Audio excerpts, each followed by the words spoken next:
Pull the plug. We have Steve. Plug. You're going to be going between 1 and 2 on this? Okay. Good. I'll start on the 2 shot. So, Sherry, introduce yourself. Tell me who you are and why you, and introduce Marcus and tell him who you are in relation to your film and your name of your film. I'm Sherry Sussman. I wrote, directed, and produced. Can I just stop you right now? Sure. I want you to talk to Liana. Okay, cool. Yeah. You have to look at me. I'm Sherry Sussman, the writer, director, and producer of One Night in Hollywood, a short film.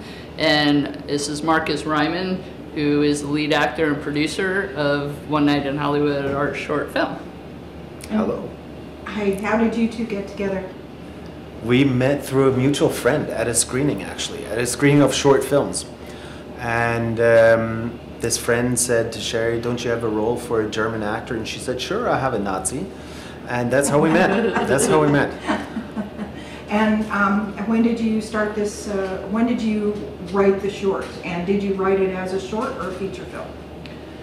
We actually, after Marcus and I met, I had seen his reel and thought he was a brilliant actor. He was coming over from Germany as a theater actor, transitioning into American film. He had read some of my other scripts and we wanted to work on something together. And Marcus can explain a little bit of that process, which leads into our short film. Yeah, so we met. I started reading Sherry's scripts, and she gave me a short first, which I really liked, and then I asked her to see more and more and more. And I could see that there's always an incredible quality of craft there. You know, they're very different scripts. So I said, why don't we do something together? Because I was going out to see agents and managers, and that was all good. But their timeline was completely different to the timeline that I expected. And so I asked Sherry if we didn't want to do something together. And so we came up with a story for the feature, which is 1 week in Hollywood. We wrote that, or Sherry wrote it in, what, 3 months? Yeah. Something like that. And we went out with that, and then through the work, we wanted to do something. We went out, we pitched the film, and then we said, let's do something. Let's just go out and shoot something. And out of this idea came One Night in Hollywood. And let me stop it for a second. You guys okay? Or is that bad? With it, yeah. No, I'm good. Okay, and then I'll take it from here. It is. We can't shut it off, so. We'll talk loud. Yeah. And then basically, our feature film, One Night in Hollywood, I'm sorry, scratch, you'll cut. Our feature film, 1 week in Hollywood, is a satire, sort of an indie side of The Player, about 2 filmmakers trying to raise money for an indie film. And then, basically, it became a film within a film, a spoof on trying to raise money for indie films. And as we were raising money for indie film, we hit a wall and we weren't able to. So it came up a lot to do a trailer.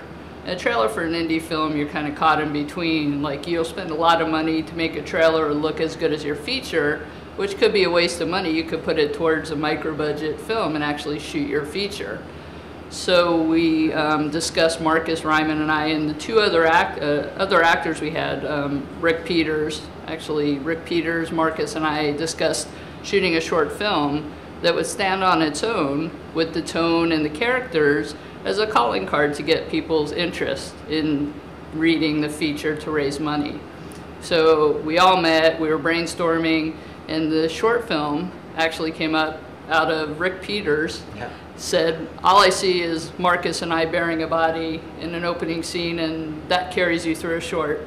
And immediately I thought, that's perfect, because our plot is about 2 filmmakers raising money. They kill a guy to get the money for their film. Simple, done, let's do it. And basically what happened is the short became a different plot than our feature film. And as I was writing it, I realized I liked a lot of dialogue from our feature.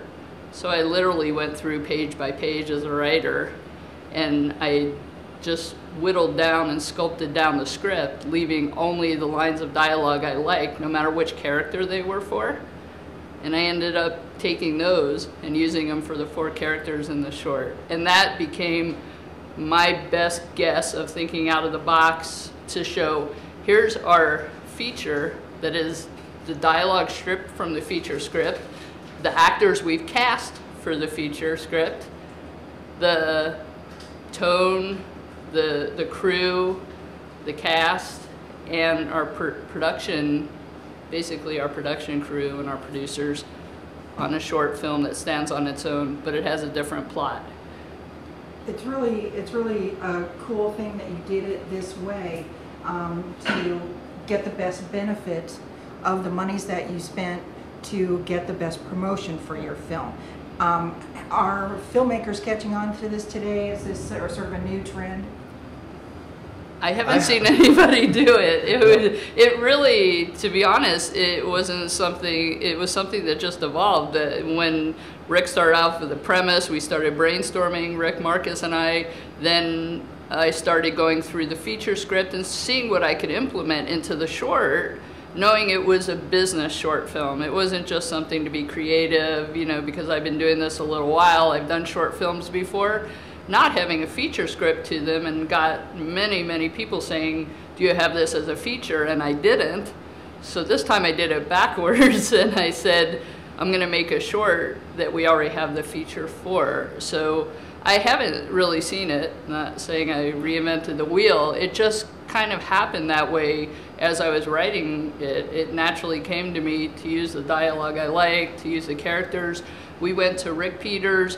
Ian Buchanan is in our short film, who is already attached to the feature, and he said he's all in.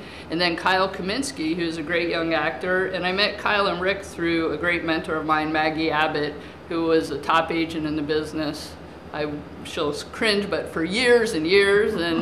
And she recommended Rick and Kyle, who they have a lot of ties in Palm Springs, so it all worked, and then it all comes back around to all the people who had supported my career all these years, like Leanna, who runs the short film showcase, and we basically decided we could put to use all our collective, Marcus's contacts, my contacts, and we hadn't worked together, so the best, most economical way to show work besides a feature and a package and a script, I mean a feature script, because everybody has 1,000 scripts in Hollywood, was to just keep doing the work. And we had a lot of people interested in the feature, so our best guess was, let's show them a piece of work, a film. How it could be, huh? That's it. And that's, like Sherry said, it's it just happened that all of a sudden the text from the feature actually came in and was then only used in the short also. So that was not planned, but at the end it worked out perfectly. And they're different scenes, completely different scenes to what they are in the feature, but it works, and it gives you like a really good example of what we want the feature to be, which tone, which kind of rhythm it has, what the dynamic between the characters is. So it was a perfect coincidence. And so what's happening now with the short and what's happening now with the feature? So the short, we've just started, since we just finished the short, entering festivals, and so far we've gotten into the Hollywood Shorts, which is 18 years in Los Angeles, just a great screening venue. Kimberly Browning has always been a supporter of my career, which is just fortunate for me, and so we're screening in the fall, and then we've gotten into Skyway Film Festival, which is their inaugural film festival in Bradenton, Florida, which we're really excited about. That's in June. And then in October, or early November, is the Dharamsala International Film Festival in India. So that's the first international film festival that we actually got accepted to. Congratulations. Thank you And very he much. says that better than me, so I can't pronounce it. And the That's Dalai okay. Lama lives there, so it's like it must be good karma. So what's next for you guys? More festivals. We go out to festivals. We hope that we get a good run in the festival circuit, and then that more and more people see the feature, see the short, and then get them interested in the feature. And Finish in the meantime- financing. Yeah. And in the meantime, you're still out there pitching for Yeah. the financing of the film, which you've done Yeah. well on. Yes. Yes, so we have a complete package now with the short film, which basically, like we said in a nutshell, is the actors, the tone, the characters, the dialogue strip from the feature with a different plot.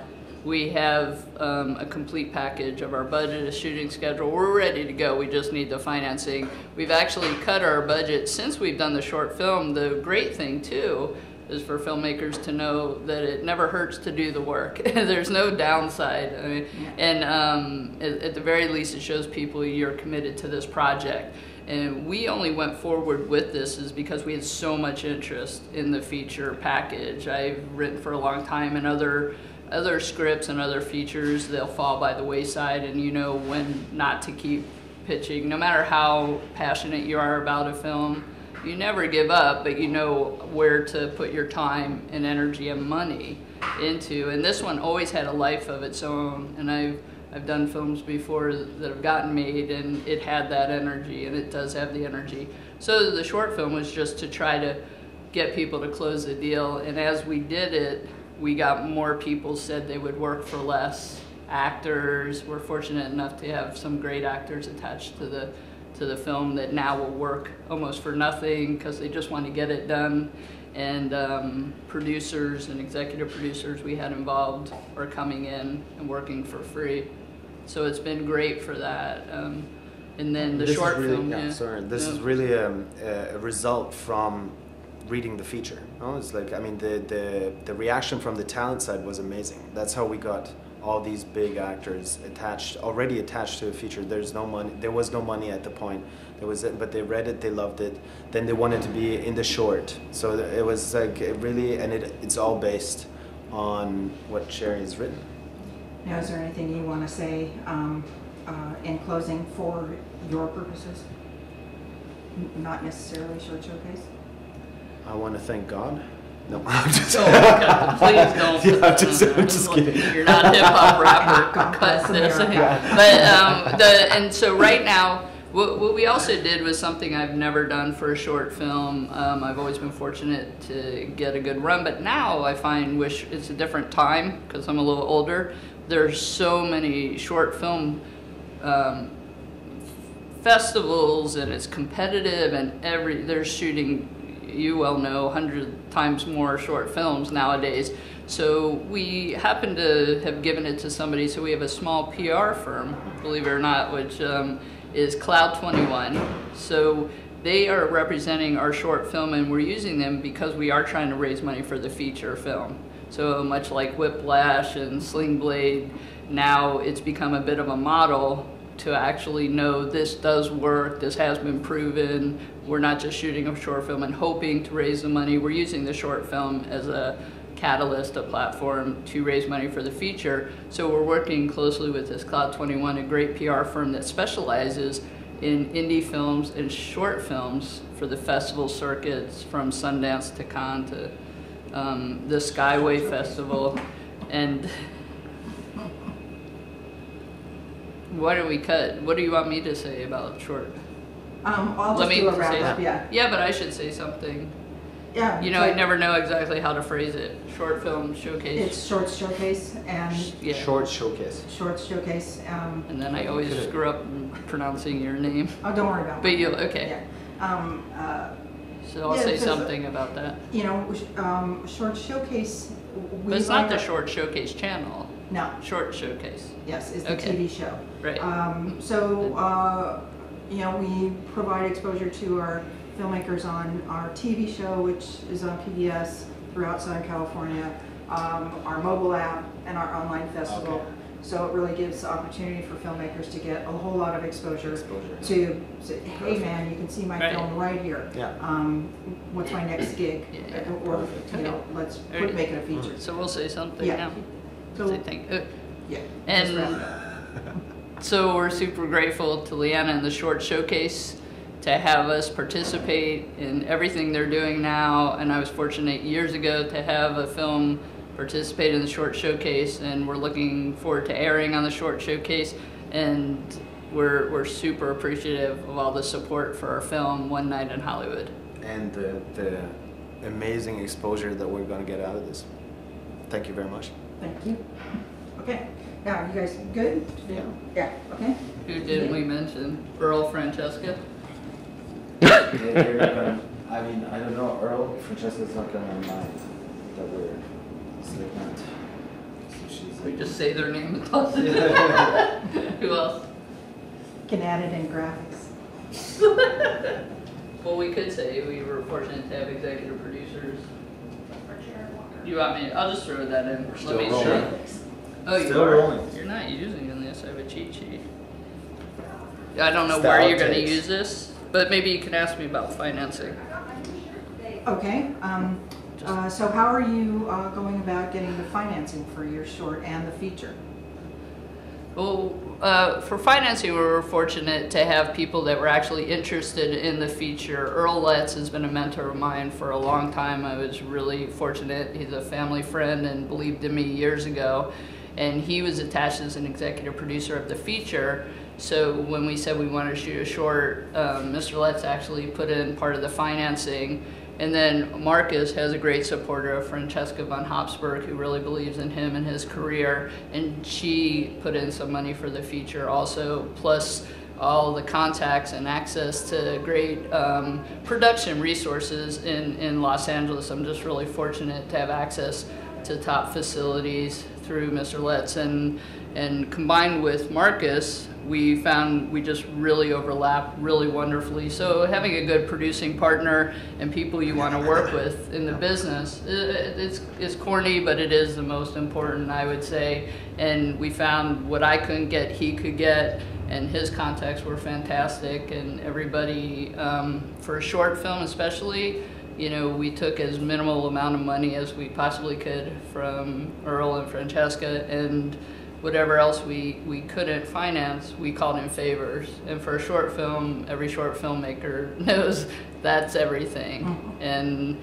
so we were fortunate between the two of us to always have somebody wanting to jump in. And I guess my biggest advice to anybody out there doing it is just start doing it. And, you know, I didn't write this, I wish I did, but if you build it, they will come. And once we started, people see you're doing something in the same way the short film shows people we're serious about the feature, and we've done this, and we're pretty much not going to stop till we get the feature done and start shooting. And it's going to build your network, no? It's like, do the work and work will come out of it.